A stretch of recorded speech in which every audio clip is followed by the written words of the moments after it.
안녕하십니까. 5월 11일 목요일 말씀 묵상 함께 시작하겠습니다. 주님의 사랑과 은혜가 주님의 함께 하심이 우리 귀한 성도님들의 가정과 생업 가운데 충만하시기를 오늘도 기도합니다. 오늘 본문은 사무엘상 27장 1절에서부터 7절까지 말씀입니다. 근데 사무엘상 27장이 해석상에 조금 논쟁의 여지가 있어요. 해석하는 사람에 따라서 다윗의 행동에 대한 평가가 좀 갈리는데요. 날마다 솟는 샘물이 제시하고 있는 해석과는 조금 다른 해석을 제시해야 될 것 같습니다. 먼저 말씀 보시고 계속해서 묵상을 이어나가도록 하겠습니다.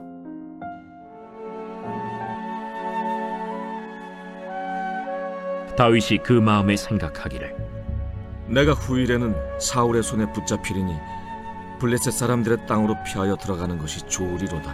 사울이 이스라엘 온 영토 내에서 다시 나를 찾다가 단념하리니 내가 그의 손에서 벗어나리라. 다윗이 일어나 함께 있는 사람 600명과 더불어 가드왕 마옥의 아들 아기스에게로 건너가니라.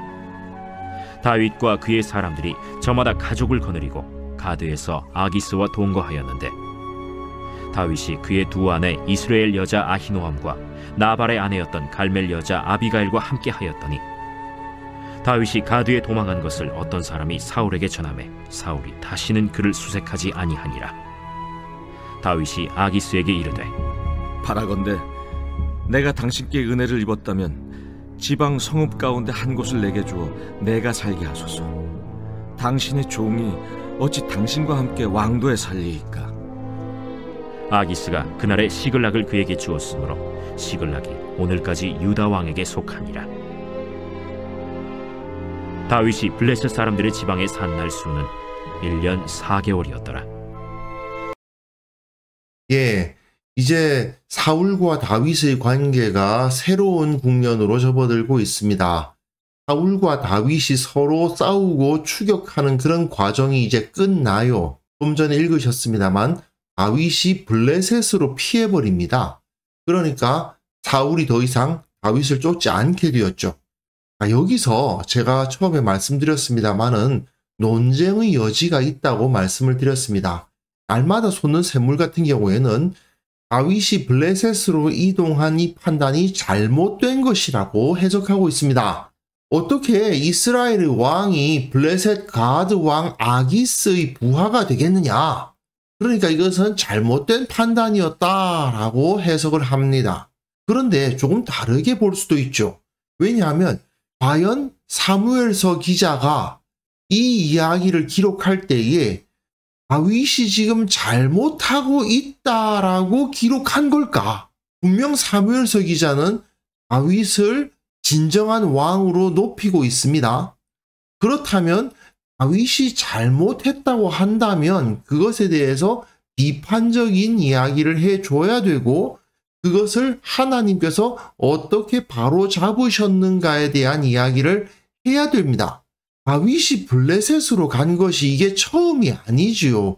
21장에 보시면 다윗이 사울을 두려워하여 혼자서 가드 왕 아기스에게로 간 적이 있었습니다. 그때 아기스의 신하들이 다 다윗을 알아보고는 이스라엘의 왕 다윗입니다. 사울은 천천히요, 다윗은 만만이라 했던 그 다윗입니다. 이렇게 하니까 다윗이 마음에 들고 두려워해서 그 앞에서 막 미친 채를 하고 침을 흘리는 그런 수모를 당합니다. 그리고 아기스가 거의 다윗을 미친놈 취급해가지고 내쫓아버리죠.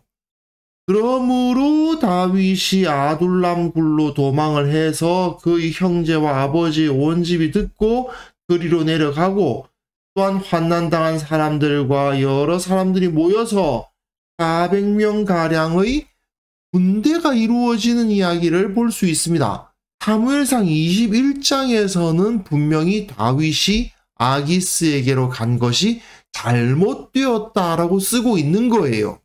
그렇기 때문에 하나님께서 그를 그 자리에 두지 않으시고 끌어내셔서 광야로 나가게 하시는 것을 볼 수 있습니다.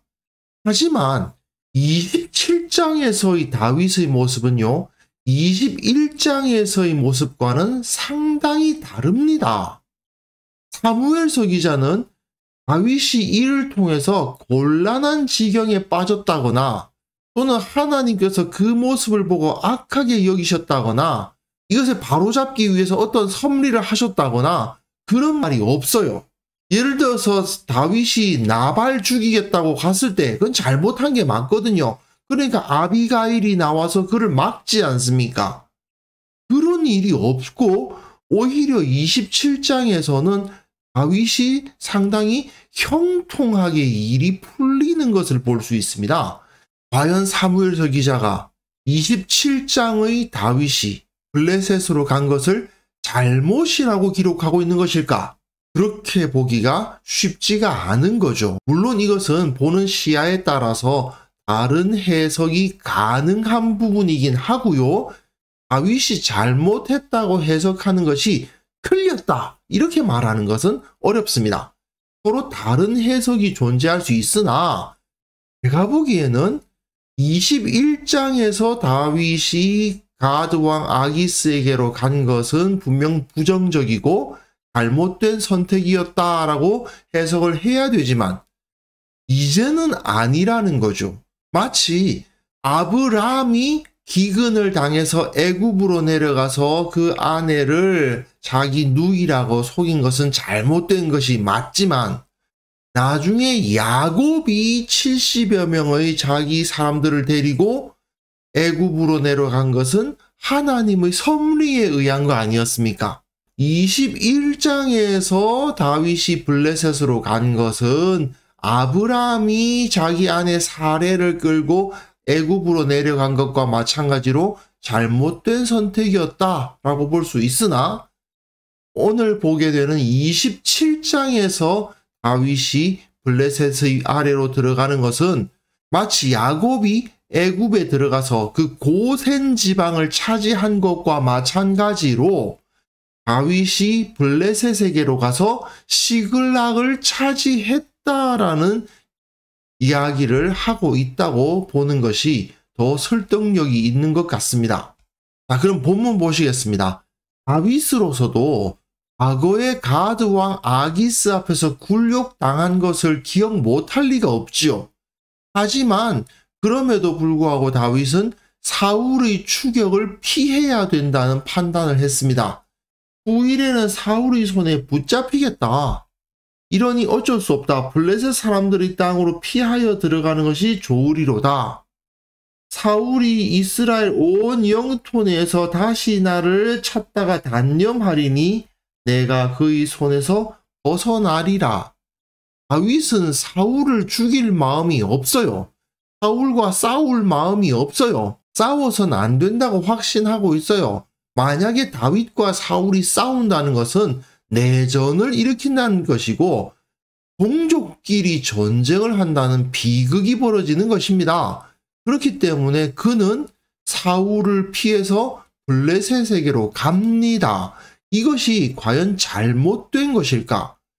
21장에서는 잘못된 게 맞습니다. 왜냐하면 21장에 자기 혼자밖에 없는 데에서 거기서 갔으면 결국 가드 왕 아기스의 용병 노릇밖에 못합니다. 그러다가 죽는 거예요.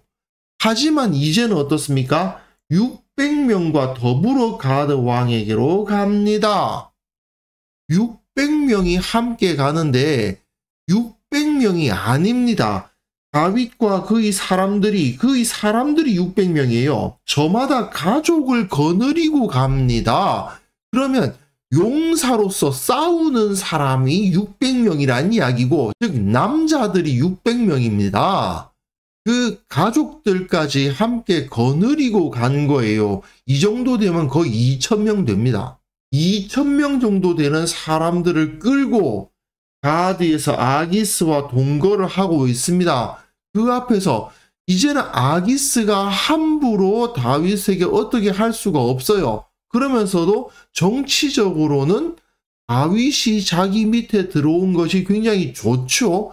물론 과거의 적입니다. 하지만 국제관계라는 것을 보면 과거의 적이 오늘의 친구가 되잖아요. 개인과 개인의 관계가 아니라 나라와 나라의 관계, 단체와 단체의 관계에서는 과거의 적이었다고 해서 영원한 적이 되지 않지요. 아기스 입장에서는 이 600명의 군대가 약 2,000명의 사람들이 자기 밑으로 들어오는 것이 싫을 이유가 없는 것입니다. 그리고 다윗의 입장에서도 아기스에게 그야말로 생명을 바치는 충성까지 할 필요가 없어요. 나름대로의 세력을 갖추고 있기 때문에 아기스를 돕기로 하고 그의 신하가 되기로 하지만 이 2,000명의 다윗이 이끄는 공동체는 하나의 독립적인 공동체로 존재할 수가 있게 되는 거죠. 그래서 사무엘서 기자는 다윗이 가드에 도망한 것을 어떤 사람이 사울에게 전했고 사울이 다시는 그를 수색하지 않았다라는 기록을 통해서 다윗의 생각이 옳았고 제대로 판단을 했다라고 기록하고 있는 겁니다. 게다가 다윗은 아기스에게 당신에게 은혜를 입었다면 지방 성읍 가운데 한 곳을 내게 주어 내가 살게 하소서 해서 당신의 종이 어찌 당신과 함께 왕도에 살리까? 이 당시의 도시라는 것은 그렇게 크지 않거든요. 2,000명이나 되는 사람들이 자기 재산, 즉 양과 소와 염소까지 끌고 왔는데 어떻게 그 왕도에 가드에 함께 살 수 있겠어요? 그럼 불가능하기 때문에 한 땅을 떼어서 아기스가 다윗에게 주죠. 그곳이 시글락인데 오늘까지 유다 왕에게 속하니라. 이걸 통해서 다윗은 블레셋의 땅이었던 시글락을 차지하기까지 합니다. 그러니 분명히 명목상은 다윗이 가드 왕 아기스의 신하가 된 것이 맞죠. 하지만 다윗이 어디에 살고 누구의 부하로 여겨질 것인가? 그것은 따지고 보면 껍데기거든요. 그게 외형입니다. 오늘 본문에서 나타나지 않지만 내일 본문에서 다윗이 시글락에 있으면서 이스라엘을 위해서 싸웠다는 사실이 기록되어 있어요. 물론 다윗이 가드 왕 아기스 밑에 들어가는 것이 최선의 선택이었느냐? 이건 좀 어렵습니다. 다른 더 좋은 선택이 있었을 수도 있을 겁니다. 신광야가 아닌 다른 광야로 이곳저곳 떠돌아다니는 것이 어쩌면 하나님께서 다윗에게 더 원하시는 것이 아니었겠느냐 이렇게 볼 수도 있습니다. 하지만 적어도 이것이 최선의 선택은 아니었을 수 있으나 첫째로 사울과의 충돌을 피하여서 내전이 일어나지 않도록 했고 그리고 하나님께서 그를 막지 않으셨고 또한 시글락을 결과적으로는 차지할 수 있게 되었으며 또한 자기를 따르는 사람들 600명의 군사와 그 딸린 사람들 적어도 2,000명은 되었을 그 사람들을 안전하고 평안하게 보호할 수 있는 1년 4개월을 얻은 거죠. 이걸 본다면 다윗은 자신의 상황이 계속 변화됨에도 불구하고 그 목적의식, 내가 이스라엘의 왕으로서 기름 부음을 받았고 나를 따르는 사람들을 안전하게 지켜야 하고 또한 이스라엘과의 내전을 피해야 하고 또한 하나님의 메시아인 사울을 내 손으로 죽이지 않아야 하기 때문에 나는 그렇다면 블레셋으로 옮기겠다. 이런 선택을 통해서 오히려 하나님의 나라를 세우는 선택을 한 겁니다. 중요한 것은 그가 어떤 목적의식을 가지고 어떤 마음의 중심을 갖고 있느냐가 중요한 거지 겉으로 보기에 블레셋 밑으로 들어가서 블레셋의 신하가 되었다. 그게 중요한 게 아니라는 거죠.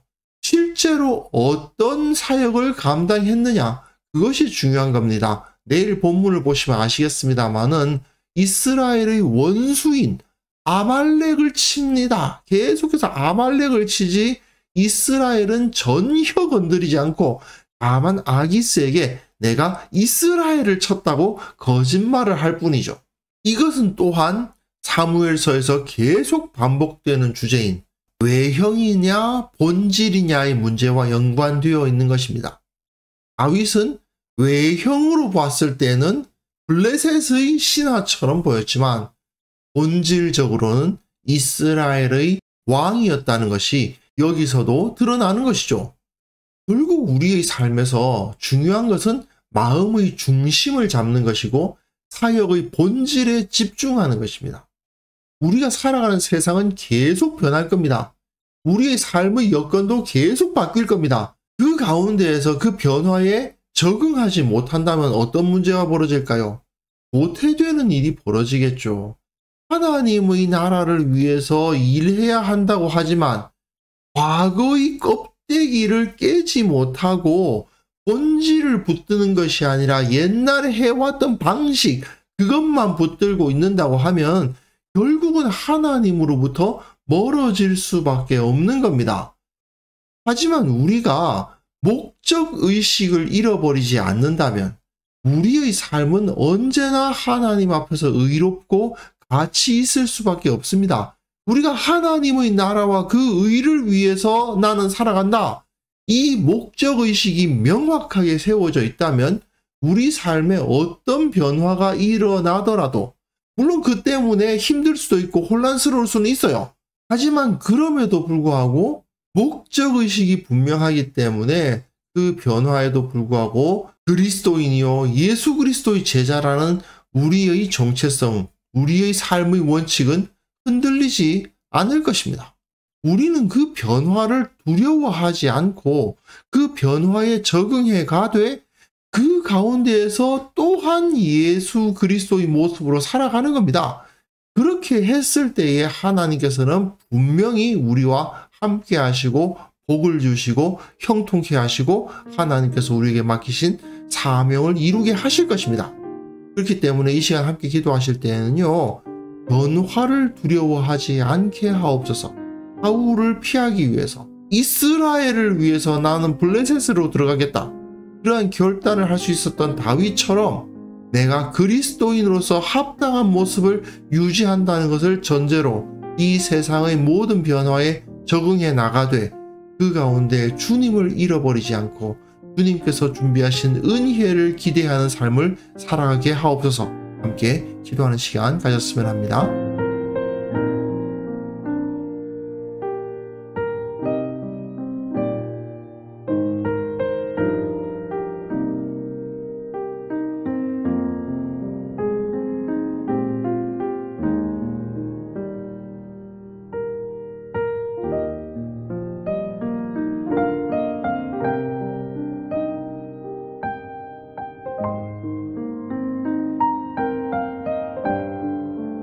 하나님 아버지, 우리가 세상의 변화를 두려워하지 않게 하옵소서. 세상이 아무리 빠르게 변하고 아무리 적응하기 힘든다 하더라도 주님께서 우리와 함께 하신다는 사실을 의심하지 않고 이 세상 가운데에서 그리스도인답게 살아가는 자가 되게 하여 주시기를 원합니다. 혹시 우리의 삶 가운데 어렵고 힘든 일이 닥친다 하더라도 그 때문에 낙담하지 않게 하옵소서.